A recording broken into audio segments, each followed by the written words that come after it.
ओम शांति। एक दार्शनिक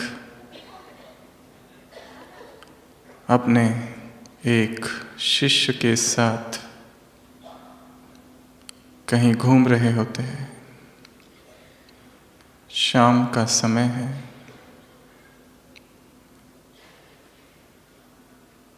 एक स्थान पर वो पहुंचते हैं और देखते हैं एक टूटा फूटा सा घर है और बहुत बड़ा खेत है, परंतु खेत में कोई फसल नहीं है। खेत भी जैसे वीरान पड़ा हुआ है। वो दोनों सोचते हैं, घर पर देखते हैं कोई अगर हो तो थोड़ा जलपान किया जाए। और ठक ठक करते हैं। एक व्यक्ति बाहर आता है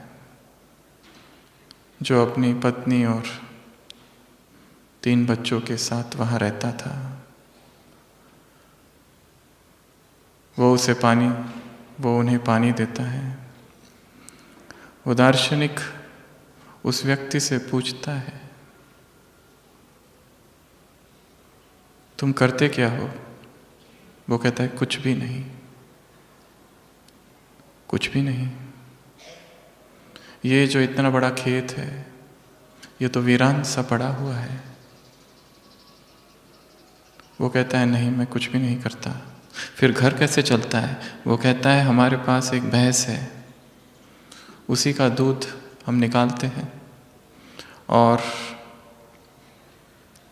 उसी को बेचते हैं और बस आराम से जीवन कट रहा है।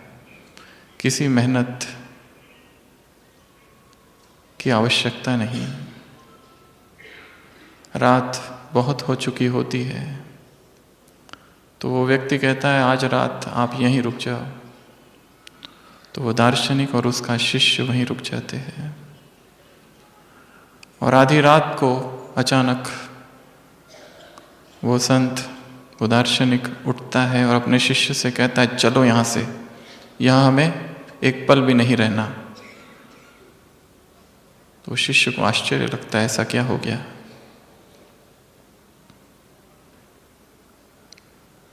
परंतु जाने से पहले एक काम करना है।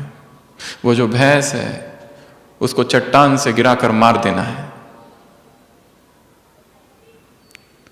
शिष्य अपने गुरु के मुख से ऐसी बातें सुनकर अवाक रह जाता है,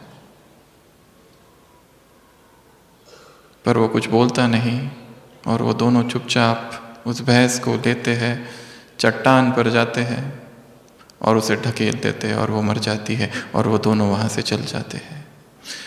शिष्य का मन आत्मग्लानि से भर जाता है।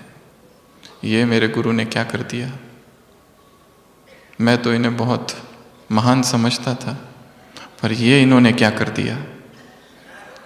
और 10 साल गुजर जाते हैं और 10 साल के बाद भी उस शिष्य के मन में वो आत्मग्लानि का, अपराध का भाव अब भी है। और वो सोचता है, क्यों ना अपनी गलती पर प्रायश्चित किया जाए, क्यों ना वहीं उसी स्थान पर जाकर उस व्यक्ति को सच सच बता दिया जाए, तो शायद दिल को थोड़ी राहत मिलेगी। तो वो शिष्य 10 साल के बाद जाता है तो आश्चर्य होता है, एक बहुत बड़ा बंगला, एक शानदार घर वहाँ पर होता है और वो वीरान खेत नहीं, परंतु फूलों से, फलों से लदा हुआ बगीचा और फसलों से भरा पड़ा एक खेत था। उसे लगता है शायद वो व्यक्ति कहीं चला गया और ये दूसरा है। परंतु जब ऐसे मन में सोचता है और जाने को लगता है, एक आवाज़ आती है कि ठहरो। वो वही व्यक्ति होता है जो 10 साल पहले मिला था। वो कहता है कि क्या आपने मुझे पहचाना? मैं वही हूँ जिसके घर आप आए थे 10 साल पहले। तो वो शिष्य पूछता है, ऐसा क्या हो गया? ये इतने तुम अमीर कैसे हो गए? वो कहता है, ऐसे हुआ कि जब आप दोनों उस दिन आए थे, एक अद्भुत घटना घट गई। हमारी जो भैंस थी अचानक चट्टान से गिर गई और मर गई, और उसके बाद फिर क्या करते हम तो आराम से जीवन जी रहे थे, परंतु उसके मरने के बाद फिर हाथ पैर हिलाने पड़े। फिर मैंने थोड़ा सा काम करना चालू किया, और उसके बाद में धीरे धीरे खेती की, और धीरे धीरे फसल आई, और फिर जो फसल आई उसको बेचा, फिर फूलों फलों का बगीचा लगाया, और करते करते इन 10 सालों में मैं इतना बड़ा फल का व्यापारी बन गया। वो शिष्य कहता है, परंतु ये सब तो आप पहले भी कर सकते थे। वो कहता है, पहले भी कर सकता था, परंतु वो जो भैंस थी उसी पर हम निर्भर थे, और उसी पर हम अवलंबित थे। और जब तक वो थी तब तक ये विचार ही नहीं आया। जिस दिन वो मर गई, जिस दिन वो समाप्त हो गई, उसी दिन से संकल्प आया कि कुछ करना चाहिए। उसी दिन से जो अंदर में चेतना सोई पड़ी थी वो जाग गई। तब उस शिष्य को अपने गुरु की हुई वो बात याद आती है। कहानी बड़ी अद्भुत और अटपटी है, परंतु वो भैंस ही बाधा थी। वो भैंस एक रूपक है। हर मनुष्य ने भी ऐसी ही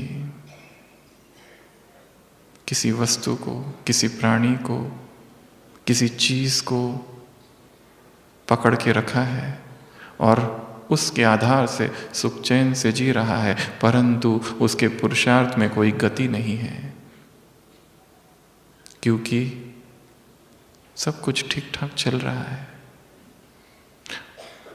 वो रूपक भैंस का कोई व्यक्ति हो सकता है, कोई वस्तु हो सकती है, कोई साधन हो सकता है, कुछ भी वस्तु हो सकती है, और वही शायद बंधन है, बाधा है, और हम उसे छोड़ना नहीं चाहते, उसे पकड़े हुए हैं।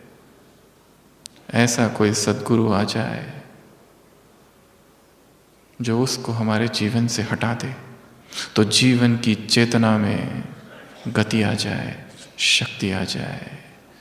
और भगवान जब धरा पर आता है और जब देखता है कि आत्माएं कैसी सोई पड़ी है, कैसे हर एक ने किसी एक भैंस को पाल रखा है जो कि उसकी उन्नति में बाधा है, तो सबसे पहला काम वो उसको हटाने का करता है, ताकि बाद में हम ये ना कह सके कि तुमने हमें बताया ही नहीं था। फिर मत कहना कि बताया नहीं।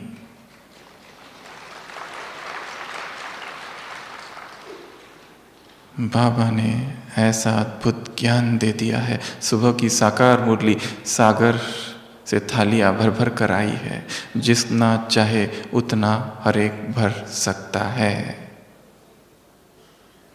हमने कितना भरा है। ऐसी कोई बात नहीं इस संसार की जो उसने बताई नहीं। हर एक चीज का ज्ञान उसने दे दिया है, हर बात उसने बता दी है। शायद हमने वो पढ़ी नहीं, शायद हमें वो ज्ञात नहीं, शायद हम लेट आए, परंतु यदि हमने लेट एडमिशन ली है तो लेट आने वालों की ये जिम्मेवारी है कि वो सब कुछ पढ़े जो उनके पहले पढ़ाया गया है। आने के पहले वो सब कुछ सीखे अपने वरिष्ठों से और समय का ध्यान रखे। तो इस ब्राह्मण जीवन में ऐसी बहुत सी बातें आने वाली है। हम ये नहीं कह सकते वो जब बातें आएगी ये तो आउट ऑफ सिलेबस है। बाबा कहेंगे इसके बारे में मैंने सब कुछ बता दिया है।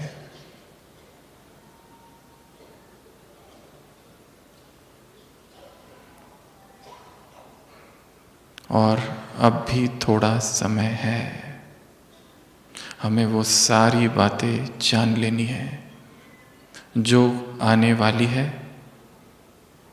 जिसको हम कहेंगे पेपर्स। इस ब्राह्मण जीवन में ऐसे आने वाले 10 बहुत शक्तिशाली पेपर है, उसमें से 8 तो सभी को आने वाले हैं और 2 शायद किस किस को। और यदि अंतिम समय के पेपर्स की लिस्ट गिनाई जाए तो ये 8 मुख्य है और वो हर एक को आएंगे और एक एक पेपर बड़ा कड़ा होगा। एक दृश्य ये भी है कि भगवान बैठा हुआ है और उसके सामने सभी ब्राह्मण आत्माएं हैं और सभी रो रही है और बाबा से कह रही है, बाबा आपका हम बने फिर भी हमसे ये अपराध हो गया, पाप हो गया, ये विकर्म हो गया, और आंसू बहा रही है, बाबा से माफी मांग रही है। ऐसा भी दृश्य आने वाला है और बाबा संपूर्ण साक्षी है, कोई लेना देना नहीं किसी से। वो आत्माएं जिन्होंने अपने जीवन को अर्पण कर दिया भगवान के चरणों में, वो आत्माएं जिन्होंने अपना सर्वस्व सहा कर दिया, बूंद बूंद शिवलिंग पर सहयोग की बूंदें डाली, तन मन धन की फूरी फूरी तालाब, उनके भी आंखों से शायद आंसू बहेंगे और बाबा से माफी मांग रही होगी, बाबा हमें माफ कर दो, हमें पता था ये श्रीमत है, हमें पता था ये आपकी आज्ञा है, हमें पता था ऐसा करना चाहिए था, फिर भी हम न कर पाए, और बाबा प्लीज। और भगवान उस समय संपूर्ण साक्षी होगा, वो कुछ नहीं करेगा। ये दृश्य भी आने वाला है। जिसने जो कुछ किया है सब कुछ स्पष्ट दिखाई देगा।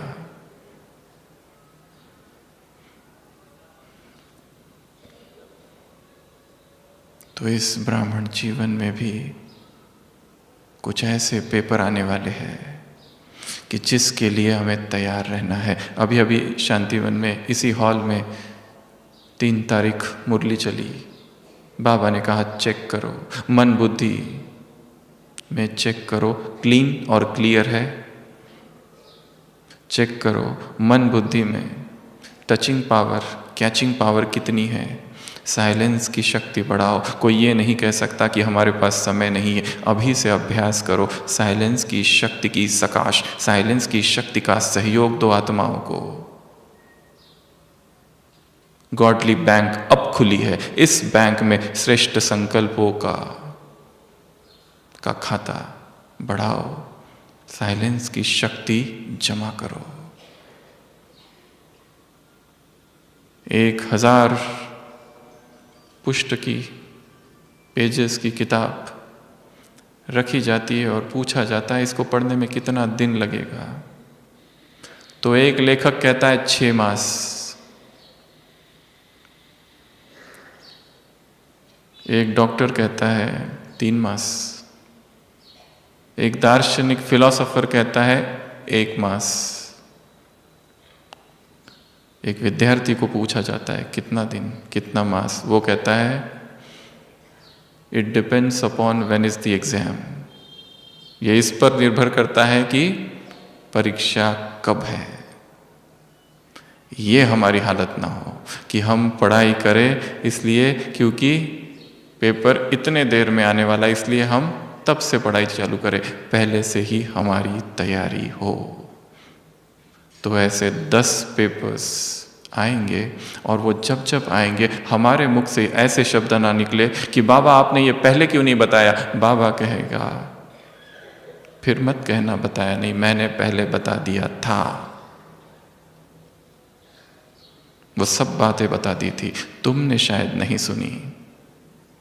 और ऐसी कुछ श्रीमत है, हम 6 श्रीमत ऐसी लेंगे कि हम ये नहीं कह सकेंगे कि हमें पता नहीं था। सबसे पहला पेपर होगा 5 विकारों का, जिसमें जो विकार छिपा बैठा है वो अंत में बाहर निकलेगा विकराल रूप में। यदि वो क्रोध है जिसको दबाया गया है और जिसको रूपांतरित नहीं किया गया, वो क्रोध विकराल रूप धारण करेंगे। अगर वो काम है वो सुनामी की तरह बाहर निकलेगा। संपूर्ण निर्विकार। यदि वो लोभ है, यदि वो अहंकार है, बाबा ने कभी कहा है 5 विकार स्थूल, 5 विकार सूक्ष्म और रॉयल माया के 3 रूप बताए हैं। क्रोध चला गया, चिड़चिड़ापन रहा है।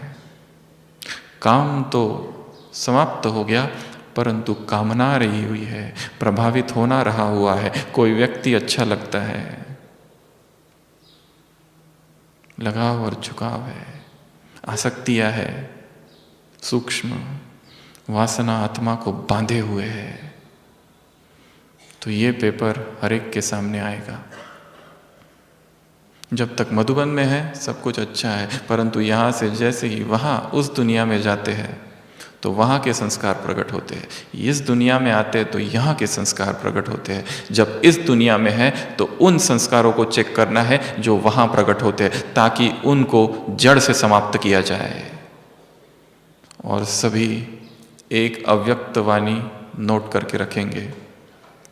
26 दिसंबर 1979, 26 दिसंबर 1979 शायद एकमात्र अव्यक्त वाणी है जिसमें बाबा ने कहा है, इन विकारों को तुम्हें जीतना नहीं है, इन्हें बंदी नहीं बनाओ, नहीं तो राजा यदि कोई बंदी बनाया जाता है तो बदला लेता है। तुम्हें इस विकारों को, इन विकारों को रूपांतरित कर देना है, सहयोगी बना देना है। अपना काम विकार यदि है उसको शुभ भावना में परिवर्तित कर दो। किसी भी विकार को दबाया जाएगा तो वो सूक्ष्म रूप से बाहर निकलेगा कभी ना कभी। उसका रूप ही बदल देना। जो क्रोध है उसको यदि दबाएंगे तो वो और बढ़ेगा। उस क्रोध को रूहानी खुमारी बना दो, उस क्रोध को सहन शक्ति बना दो। वो जो मोह है उसे स्नेह बना दो, वो जो लोभ है उसे अनासक्त वृत्ति बना दो, और वो जो अहंकार है उसे स्वाभिमान बना दो। और बहुत सारी बातें उस मुरली में आई है जिसमें बाबा ने कहा है, तुम्हें दबाना नहीं है किसी भी विकार को, समझना है उसे। क्रोध आ रहा है तो ये नहीं कि मैं प्रतिज्ञा करता हूं आज से क्रोध नहीं करूंगा। वो आया क्यों, कहां से आया, कहां उसका उद्गम स्थान है, वो कौन सी गंगोत्री है जहां से ये क्रोध की धारा बह रही है। यदि काम प्रकट हो रहा है, कहां से आ रहा है, जरूर कोई ट्रिगर है, जरूर कोई उत्तेजक है, जरूर कुछ तो मन में जा रहा है, जरूर कोई स्मृति है, कोई संस्कार है, कोई बाहर की वस्तु है जिसे देखा जा रहा है और फिर आंखों से प्रवेश हो रहा है। वो समझना है विकारों को,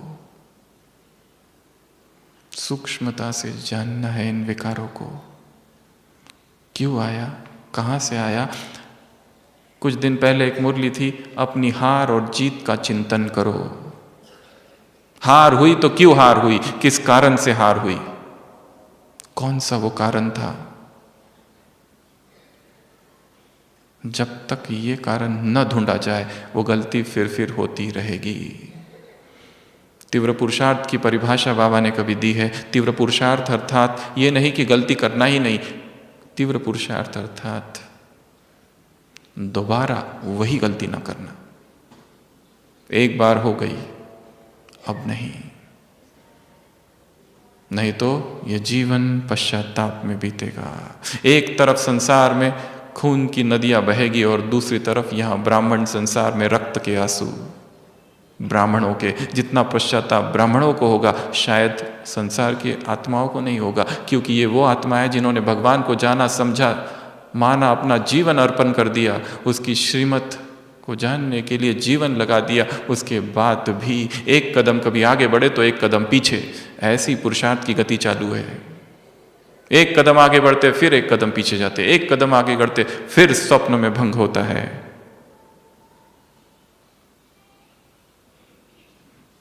क्या हम कर रहे हैं, कैसा ये अंतर्द्वंद है।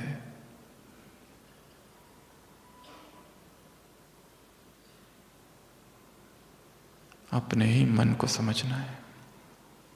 विकार जो प्रकट हुआ किस अवस्था में हुआ, किस स्थान पर हुआ, किस समय हुआ, उस समय को जानना है, उस स्थान को जानना है, उस मन की स्थिति को जानना है, ताकि अगली बार वैसा न हो। तीव्र पुरुषार्थ की परिभाषा कभी बाबा ने दी है 21 जनवरी 1969 फर्स्ट अव्यक्तवाणी यज्ञ की। ऐसा नहीं कि तुम पुरुषार्थ नहीं करते, परंतु समय पर ज्ञान याद आ जाना यही पुरुषार्थ है। समय पर ज्ञान याद आना यही तीव्र पुरुषार्थ है, और कोई पुरुषार्थ नहीं है। इसके लिए निरंतर ज्ञान की धारा बहती रहे, निरंतर ज्ञान का चिंतन होता रहे, मनन होता रहे, क्योंकि ये विकार बड़े सूक्ष्म हैं, बहुत सूक्ष्म हैं। कब आते हैं, कैसे आते हैं, किस द्वार से आते हैं, समझ ही नहीं आता है। जितने सूक्ष्म विकार है उतनी ही सूक्ष्म बुद्धि भी चाहिए। इसलिए बाबा ने कहा साइलेंस की शक्ति जमा करो। इंदौर ग्रुप से बाबा ने बात की, अंतर्मुक्ता की तपस्या करो, अंतर्मुक्ता की तपस्या। बाह्यमुखी बहुत रहे, संसार में बहुत बात की, अब मौन, अब चुप हो जाओ। ब्राह्मण जीवन मौजों का जीवन है, पर यह ना भूलना कि यह साधना शिविर भी है। पिकनिक करते करते कहीं तपस्या खो ना जाए। घनिष्ठता में, फैमिलियरिटी में ब्राह्मण परिवार के ब्रह्मचर्य की बलि न चढ़ जाए।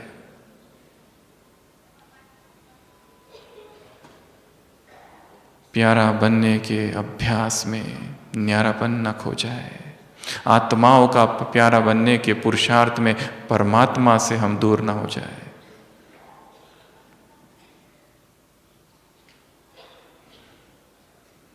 सूक्ष्म विकारों की चेकिंग। स्थूल तो चले गए, परंतु सूक्ष्म बाकी है। आवेग, आवेश, उत्तेजना, क्यों, कहां से,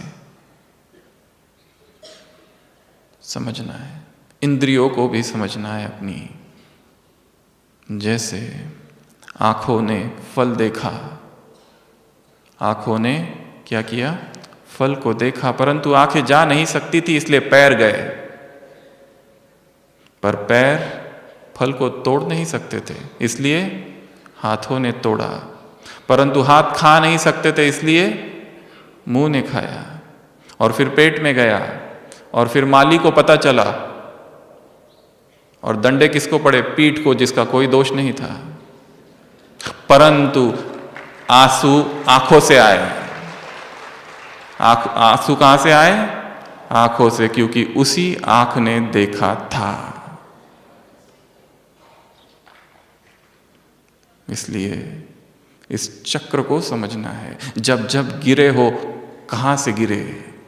ये नहीं कि आज क्रोध आया तो आज भोजन नहीं, आज ये वासना उठी तो आज प्रतिज्ञा करता हूं। ये बहुत अच्छा है प्रतिज्ञा करना, परंतु प्रतिज्ञा ज्ञान युक्त, चिंतन युक्त प्रतिज्ञा हो, नहीं तो वो प्रतिज्ञा जब टूटेगी दोहरा पश्चाताप होगा। किसी अव्यक्त वाणी में बाबा ने कहा है, इनको अपना ब्राह्मण जीवन नहीं बना देना। ब्राह्मण जीवन की रस्म 3P, पाप करते रहना, पश्चाताप करते रहना, एंड पार्डन, माफी मांगते रहना। इसको ब्राह्मण जीवन का रीति रस्म नहीं बना दो। हर बार नए पाप करते रहो, फिर पश्चाताप करो, फिर बाबा को खत लिखो, बाबा ये हो गया। इसको ब्राह्मण जीवन की रीति रस्म नहीं बनानी है।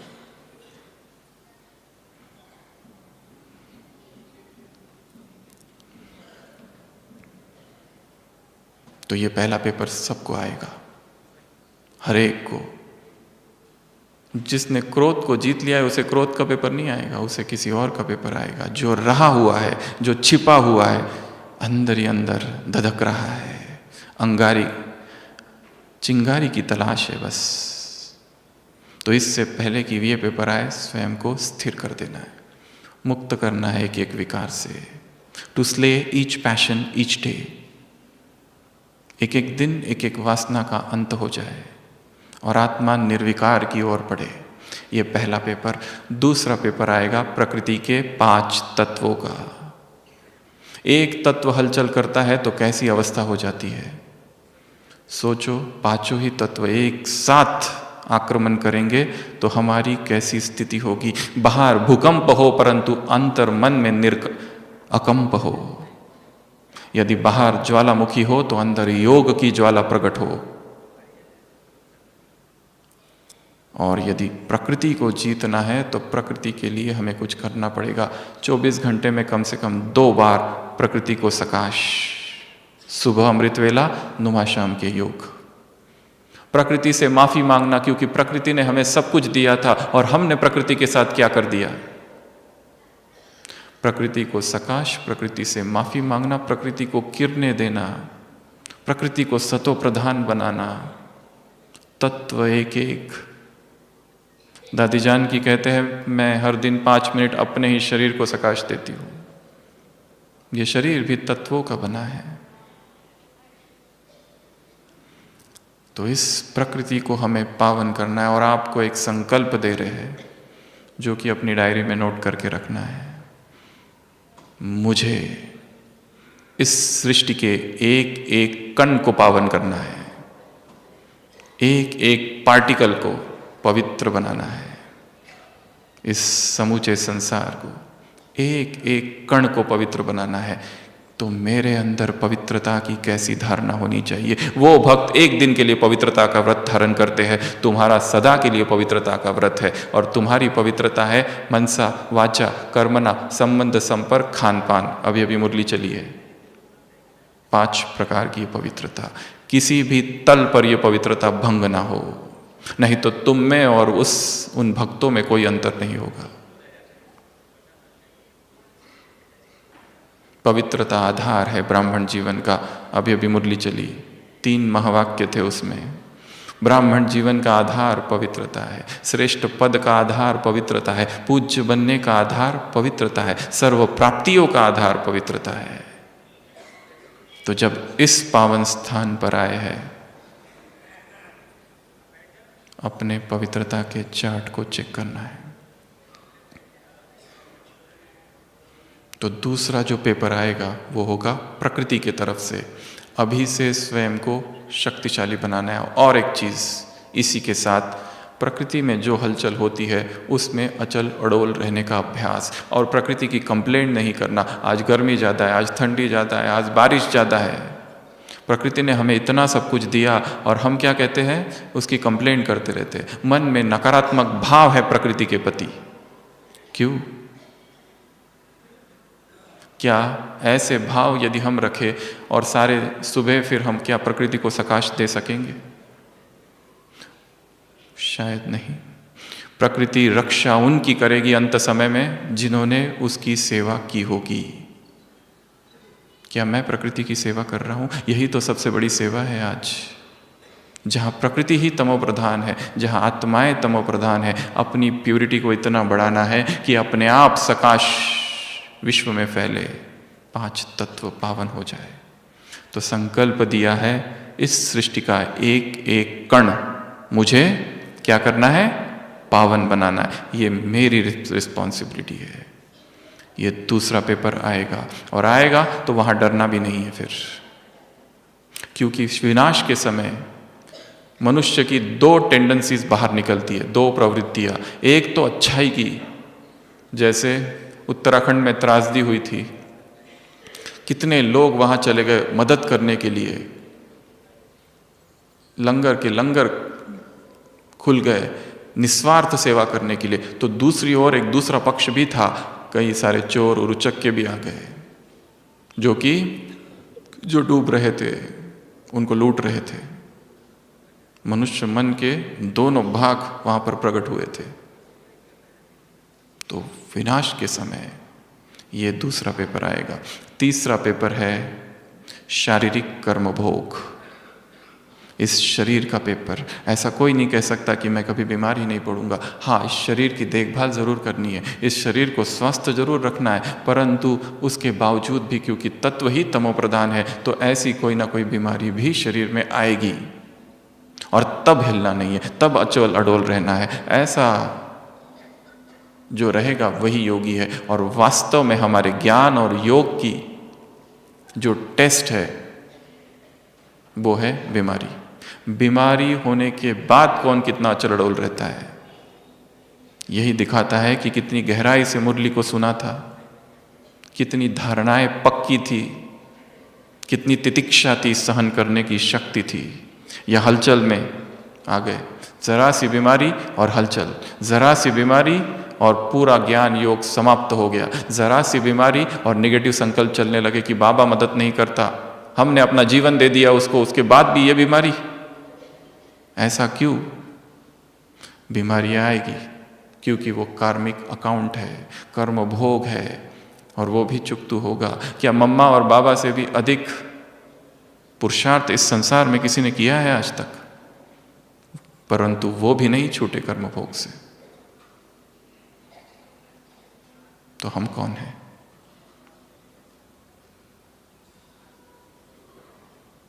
तो बीमारियां ये तीसरा पेपर है जो हर एक को आएगी, उसके लिए भी स्वयं को तैयार रखना है। और एक दूसरी बात, जिस तरह की हमारी जीवन शैली है, यदि वो ऐसी जीवन शैली है कि जिसमें हम बार बार बीमार पड़ रहे अपने ही कारण से, तो वो भी ज्ञानी तो योगी आत्मा की निशानी नहीं है। बार बार हमने एक बात बाबा की कही है, जो बच्चे अपनी ही गलती के कारण बार बार बीमार पड़ते हैं, बाप दादा उन्हें ज्ञानी योगी आत्मा नहीं कहते। ऐसा खान पान है, ऐसी दिनचर्या है कि जिसमें बीमारियां है। तो ये तीसरा पेपर भी आएगा। तो इसमें सबसे पहले तो स्वयं को स्वस्थ रखना है, क्योंकि शरीर जब स्वस्थ ही नहीं तो योग भी नहीं लगता है। दूसरा, इस देह को सकाश, और यदि बीमारी आ भी जाए तो सकारात्मक भाव। बाबा ने मुरली में कभी कहा है 31 दिसंबर 1995, यदि कोई बीमारी आ जाए तो तुम क्या कहो? वाह व्याधि वाह। क्यों कहो? क्योंकि यदि कोई तुम्हारे घर मेहमान आए और यदि तुम उसकी तारीफ करो तो वो खुशी खुशी से विदा लेगा। यदि कोई बीमारी भी आ जाए तो क्या कहो? वाह व्याधि वाह, बहुत अच्छा, तो खुशी खुशी से वो विदा लेगी। दवाइयाँ भी लेनी पड़े तो ये नहीं कि मुझे इतनी दवाइयाँ क्यों लेनी पड़ती है। बाबा कहते हैं ड्राई फ्रूट समझो, उसमें भी सकाश भर दो, उसमें भी शक्ति भर दो, और फिर स्वीकार करो इस संकल्प के साथ कि ये दवाई मेरे शरीर में जा रही हो और सारे विकारों को नष्ट कर रही है, केवल देह के नहीं मन के भी। तो ऐसा अभ्यास करना है। कंप्लेंट जहाँ होगी, नकारात्मक भाव जहाँ होंगे, वहाँ बीमारियाँ बढ़ती है। और हमने देखा है मेडिकल प्रैक्टिस में, जो मरीज जितना सकारात्मक है उतना ही जल्दी ठीक होता है, और जिसके मन में जितनी बेचैनी है, हलचल है, प्रश्न है, उसकी बीमारी कभी ठीक नहीं होती, बहुत टाइम लगता है ठीक होने के लिए। तो मन कैसा है? तो ये तीसरा पेपर। चौथा पेपर, साधनों का अभाव। अब जो कुछ साधन हमारे पास है, एक समय आएगा कुछ भी नहीं होगा। मोबाइल होगा परंतु नेटवर्क नहीं, कुछ भी नहीं होगा। जितने सुख सुविधाओं के आज साधन हमारे पास है, सोचो वो सब कुछ हट जाए तो क्या हम अचल रह पाएंगे, अडोल रह पाएंगे? और ये होगा, और बाबा ने ये सब कुछ पहले ही बता दिया। हम ये नहीं कह सकते बाबा ये क्या होगा, हो गया, फिर मत कहना बताया नहीं, सब कुछ बता चुके हैं बाबा। और ये साधन हमारी साधना का आधार नहीं है, आज है कल नहीं रहेंगे। हमारी साधना निराधार है। हमारी साधना इस संसार के किसी भी वस्तु पर डिपेंडेंट नहीं है। हाँ, उनका उपयोग करना है, उनका प्रयोग करना है, उनकी मदद लेनी है, परंतु इसका मतलब ये नहीं कि वो जब नहीं है तब हम हलचल में हैं। कुछ भी नहीं रहेगा, आज बिस्तर है वो भी नहीं रहेगा। बाबा ने कहा है जो वॉइसलेस होंगे वही वायरलेस होंगे। जिनके अंदर इतनी पवित्रता की शक्ति होगी, इतनी प्यूरिटी का बल होगा, वो अपने आप उनको टचिंग होगी। अभी मुरली में बाबा ने कहा था टचिंग पावर कैचिंग होगा। उनको पता चलेगा यहाँ जाना है वहाँ नहीं जाना है, ये करना है वो नहीं करना है। कब होगा ये? जब इतनी क्लीन क्लियर इंटेलेक्ट और माइंड होगा। तो ये भी पेपर आएगा। इसके लिए बीच बीच में अभ्यास करना है ऑफलाइन रहने का।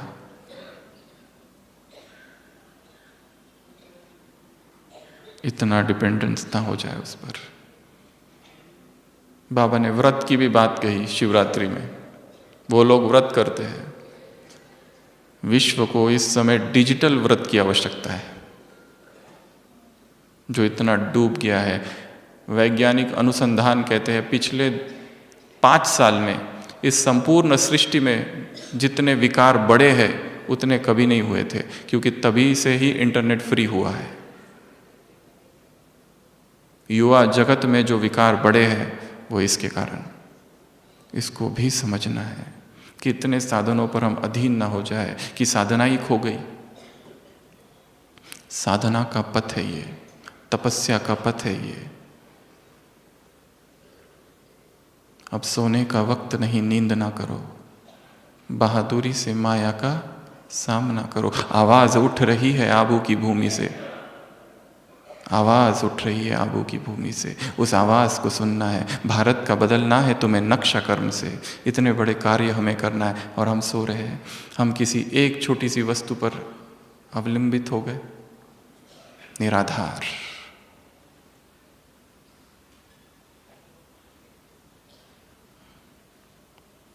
साधना निराधार हो जाए।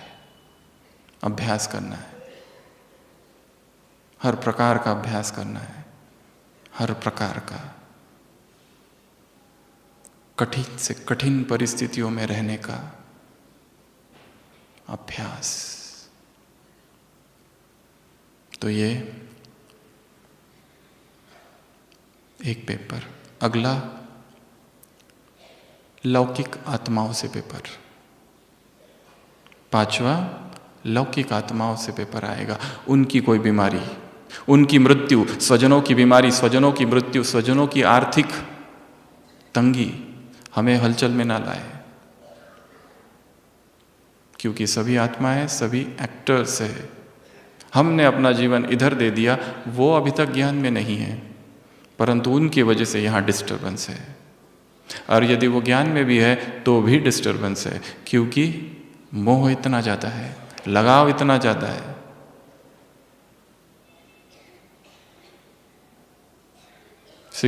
ये मार्ग मर्जीवा जन्म का मार्ग है। कोई एक दादी थे तो एक सेंटर पर भाई आता था, वो छोड़कर चला गया। कोशिश की उसे लाने की। किसी ने पूछा, दादी आप उसको लाते नहीं, कुछ बोलते नहीं? दादी ने कहा था, बहुत पुरानी कोई किसी शहर की ये बात है, जो ज्ञान से मर गया उसका मुंह क्या देखना।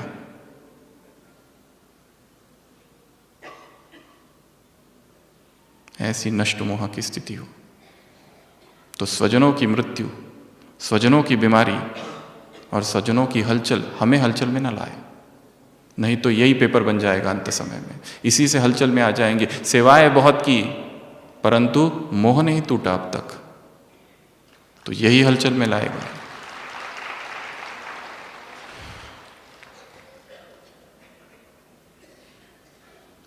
सब मरे पड़े हैं। कौन भाई, कौन माँ, कौन बाप, कौन पिता, कौन किसका, सब आत्माएं हैं। किसके मोह में हम फंसे हैं और क्यों अपना पुरुषार्थ गवा रहे हैं, और क्या मिला उससे? कुछ भी नहीं। इतनी अपेक्षाएं, इतनी एक्सपेक्टेशंस और हर बार धोखा, फिर भी छोड़ नहीं रहे। कैसा ये? और वास्तव में हमें जो कुछ सुख मिलता है किसी दूसरे व्यक्ति से कभी नहीं मिलता। जैसे वो कुत्ता है, वो हड्डी को पकड़ लेता है और चूसते रहता है। उसे लगता है वो रस हड्डी से आ रहा है, परंतु हड्डी से वो रस आ ही नहीं रहा है। ध्यान पूर्वक देखो, उसके मुंह से खून निकल रहा है, वही खून को वो पी रहा है और उसको लगता है वो रस हड्डी से आ रहा है। एक पुरुष को लगता है रस स्त्री से आ रहा है, स्त्री को लगता है पुरुष से रस आ रहा है। ना तो स्त्री में रस है, ना तो पुरुष में। किसी भी व्यक्ति में रस नहीं है। रस हमारे ही अंदर है, वो प्रकट हो रहा है, और दूसरा व्यक्ति केवल एक पर्दा है।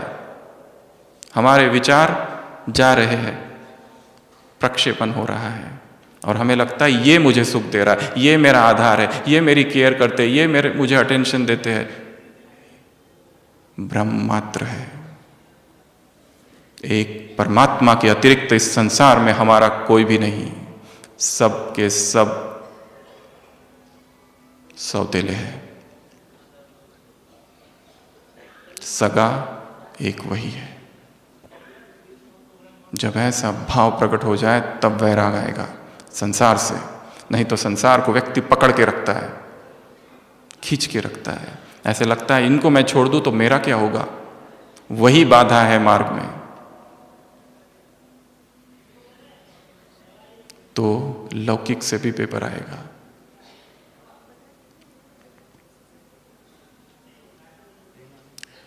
अगला पेपर है अलौकिक से पेपर, इस ब्राह्मण परिवार से पेपर।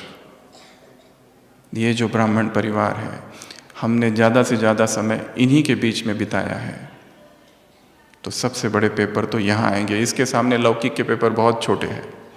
और यहाँ पर भी 3 कैटेगरी, बड़ों से, साथियों से और छोटों से। और ये सारे पेपर आने चाहिए, क्योंकि इन्हीं के चुकतू होने के बिना हम जा नहीं सकेंगे। इसलिए अगर पेपर अपने साथियों से, बड़ों से और छोटों से आ रहे हो तो खुश होना चाहिए कि हिसाब चुकतू हो रहा है, दुखी नहीं होना है। और ये ब्राह्मण जल्दी जल्दी आह्वान कर लो कि जितने मेरे पेपर है आ जाए और चुकतू हो जाए।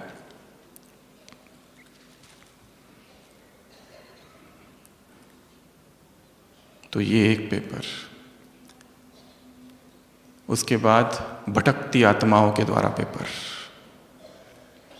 Evil souls. भटकती हुई आत्माएं उनमें प्रवेश करती है जो कमजोर है मन से। भटकती हुई आत्मा उनमें प्रवेश करती है जिनका रस शरीर में है, जिनका रस संकल्पों में है और परमात्मा में है, और आत्मिक सुख में जो रहती है उनमें नहीं आ पाती है। वो शक्तिशाली आत्माएं हैं। जो कमजोर है उन्हीं में प्रवेश करती है। इसलिए अपने आप को शक्ति भरनी है, अपने आप में स्पिरिचुअल पावर्स भरनी है स्वयं में,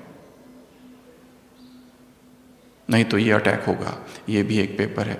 अगला पेपर बुरी दृष्टि वाली आत्माओं से पेपर, कुदृष्टि वाली विकारी आत्माएं जो हम पर कुदृष्टि डालेगी, ये भी एक पेपर होगा। इसके लिए फिर से एक ही पुरुषार्थ है, अपनी प्यूरिटी को, अपनी पवित्रता को बढ़ाते जाना है। क्योंकि जिस प्यूरिटी के लेवल पर हम हैं शायद वो संपूर्णता नहीं है। उन आत्माओं को देखना है कि जिनका जीवन लंबा समय से पवित्र रहा है, और उनके जैसा बनने का अभ्यास करना है। जैसे हमारी सारी दादियाँ, निष्कलंक जीवन है जिनका, उनसे सीखना है। तो वो भी एक पेपर आएगा ऐसी आत्माओं से। उसके बाद में 2 कुछ अलग प्रकार के पेपर है जो भी आएंगे। एक है आर्थिक पेपर, अचानक दिवाला निकल जाना, अचानक कुछ भी हाथ में नहीं रहना, सारे पैसे चले गए, वो भी पेपर आएगा। उसमें भी अपने आप को जिसने ज्ञान धन से भरपूर रखा है वो ऐसे पेपर को सहज पार कर लेंगे। परंतु जिनके पास ज्ञान की कमी है, ज्ञान धन की, जब स्थूल धन की कमी होगी तो परेशान हो जाएंगे। इसलिए रत्नों की थालियाँ भगवान अभी लुटा रहा है। एक एक रत्न को उठाना है और बुद्धि रूपी झोली में भरना है, ताकि वो शक्ति बन जाए और परिस्थितियों में काम आए।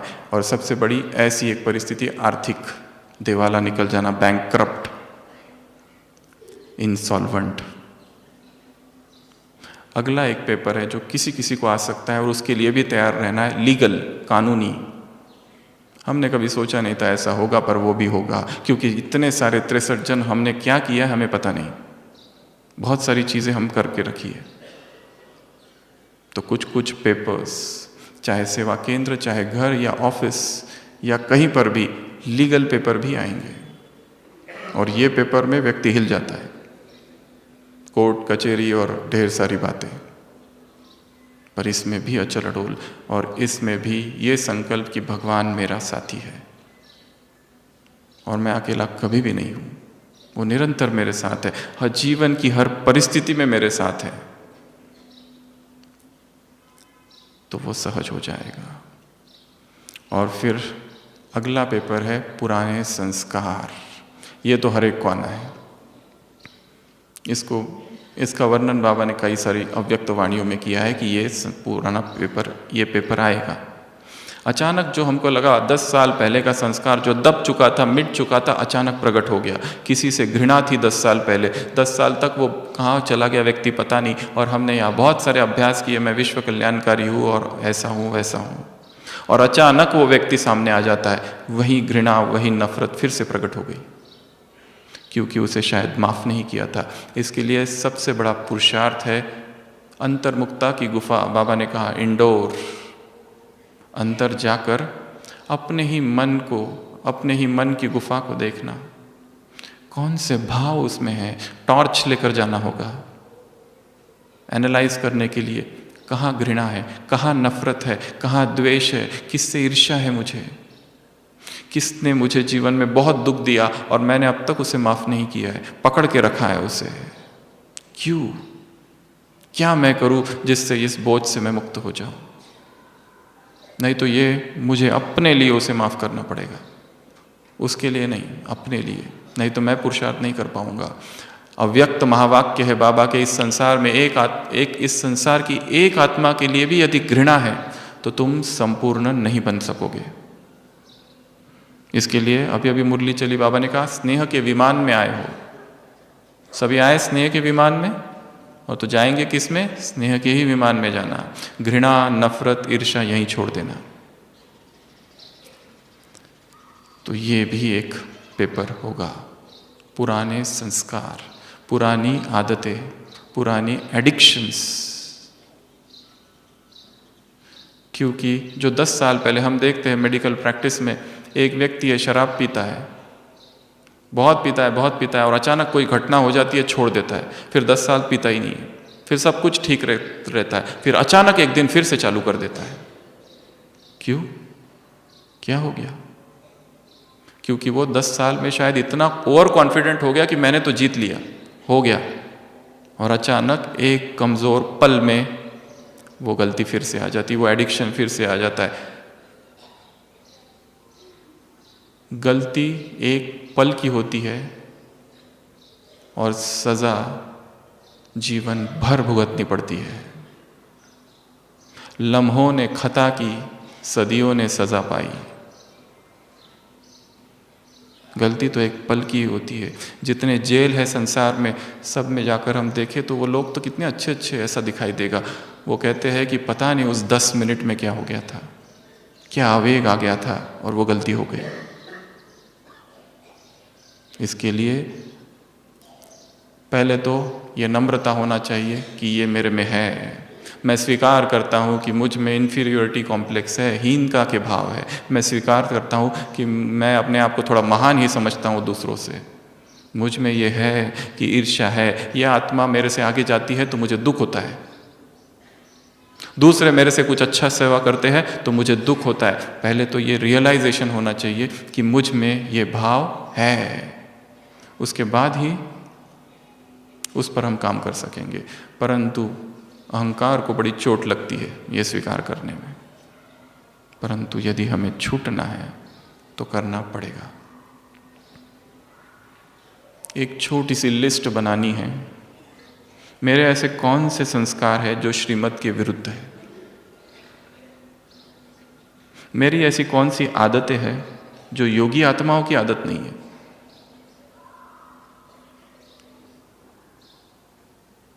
मेरी ऐसी कौन सी सोच है जो योगी की नहीं होनी चाहिए। संस्कारों पर काम करना है। और 12वां पेपर कौन सा हो सकता है? एक तो बताया प्राकृतिक आपदा है, 12वां है तीसरा महायुद्ध।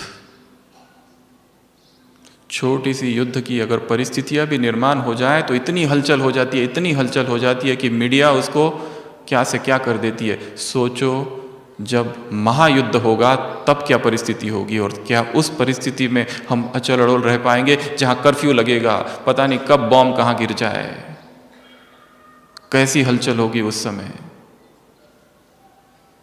आइंस्टाइन से किसी ने पूछा था चौथे महायुद्ध के बारे में आपका क्या विचार है?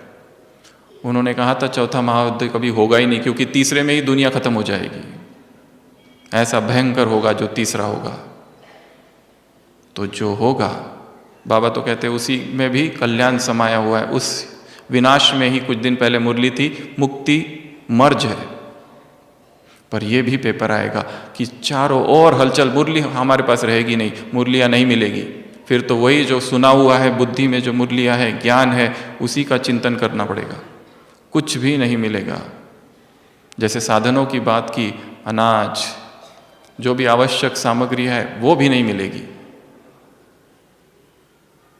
और ऐसी अवस्थाओं में इन 12 के 12 पेपर्स में वही आत्माएं अचल रह सकती है जिन्होंने अपने अंदर साइलेंस का बल भरा है, योग की शक्ति भरी है, प्यूरिटी का सामर्थ्य भरा है। और जो केवल दिखावे में और आडंबर में और बाह्य मुक्ता में रहे हैं और केवल सेवा सेवा सेवा ही करते रहे और ज्ञान योग को छोड़ दिया और त्याग और तपस्या को छोड़ दिया, जिन्होंने वैराग का चिंतन नहीं किया, इस संसार से लिप्त रहे, वो हलचल में आ जाएंगे। इसके लिए ये 12 पेपर है। पहला बताया 5 विकार, प्रकृति के 5 तत्व। दूसरा, तीसरा पेपर साधनों का अभाव, साधन रहेंगे नहीं, शारीरिक बीमारियां। चौथा, लौकिक आत्माएं, अलौकिक आत्माएं, इनसे भी पेपर आएंगे। कुछ ना कुछ, कुछ ना कुछ, कुछ ना कुछ, सब समझना हिसाब चुकतू हो रहा है। भटकती हुई आत्माएं, कुदृष्टि वाली आत्माएं, लीगल पेपर, फाइनेंशियल पेपर्स, संस्कारों के पेपर्स, और तीसरा महायुद्ध। तो ये सब आएगा। और ये जब आएगा तो हम ये नहीं कह सकेंगे हमें पता नहीं था, सब कुछ बता चुके हैं। और इस टॉपिक का एक दूसरा पहलू भी है कि हम ये नहीं कह सकते कि बाबा आपने हमको ये बताया नहीं था। श्रीमत मर्यादाओं को तोड़ना और फिर पश्चाताप करना और फिर कहना हमें पता नहीं था। यदि कोई सड़क से गलत साइड में चल रहा है और पुलिस उसको पकड़े और वो कहे कि नहीं मुझे तो पता ही नहीं था, तो छोड़ देगा? छोड़ेगा क्या? Ignorance of law excuses none, नहीं छोड़ेगा। वैसे ही कुछ शक्तिशाली मर्यादाएं हैं, उन मर्यादाओं का उल्लंघन ना। मर्यादाओं की लिस्ट तो बहुत बड़ी है, परंतु कुछ हम खाली गिनाएंगे। सबसे पहली है अमृत वेला। ब्रह्मा बाबा का 33 साल का पुरुषार्थ में एक दिन भी अमृत वेला मिस नहीं हुआ। अपने आप को चेक करो, पिछले 33 डेज में हमारा कितना बार मिस हुआ। भगवान के महावाक्य है, अमृत वेला स्वयं को इतना शक्ति से भर दो, इतने प्रेम से भर दो कि दिन भर किसी भी देहधारी का प्रेम ना खींचे। यदि खींच रहा है तो शायद अमृत वेला परमात्मा प्रेम से नहीं भरा है। एक धारणा। दूसरी धारणा, दूसरी श्रीमत, दूसरी मर्यादा है संपूर्ण ब्रह्मचर्य, संपूर्ण पवित्रता, जो कि स्वप्न में भी खंडित ना हो। ऐसा ब्रह्मचर्य, ऐसी पवित्रता, स्वप्न में भी व्यर्थ ना आए।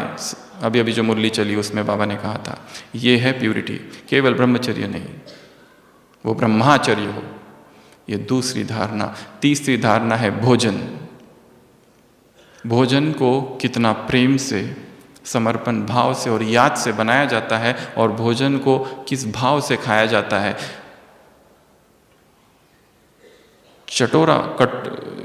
जबान का चटोरापन कितना है, क्या हमने इस जबान को वश में किया है? मास्टर सर्वशक्तिवान अर्थात स्वाद से परे, अव्यक्त महावाक्य है बाबा के। और भोजन को भोग कितना भगवान को स्वीकार करा है और फिर खाया, या केवल स्वाद के वशीभूत होकर खा रहे हैं। शरीर को जितना चाहिए शायद उससे कई गुना अधिक हम खा रहे हैं, और जो चाहिए नहीं वो ज़्यादा खा रहे हैं। तो भोजन की मर्यादा, भोग लगाने की मर्यादा, ये 3 मुख्य मर्यादा है। अगला सत्संग। कितना सत्य के संग में रहते हैं, या ब्राह्मण परिवार में रहते हैं, या यहाँ से जाने के बाद ऐसे ऐसे दोस्त बना के रखे हैं संसार के कि उनके साथ में जाते ही उधर का रंग चालू हो जाता है। वो दोस्त मिलते ही वहाँ की बातें चालू हो जाती है। इधर आते हैं तो इस परिवार की बातें, उधर जाते हैं तो उधर के, दोनों का बैलेंस रखे हुए हैं। ब्राह्मण परिवार में ब्राह्मणों का बनते हैं, संसार में जाते तो उधर का बनते। ऐसा तो नहीं होगा। 2 नैया में पैर रखे हुए चिर जाएंगे।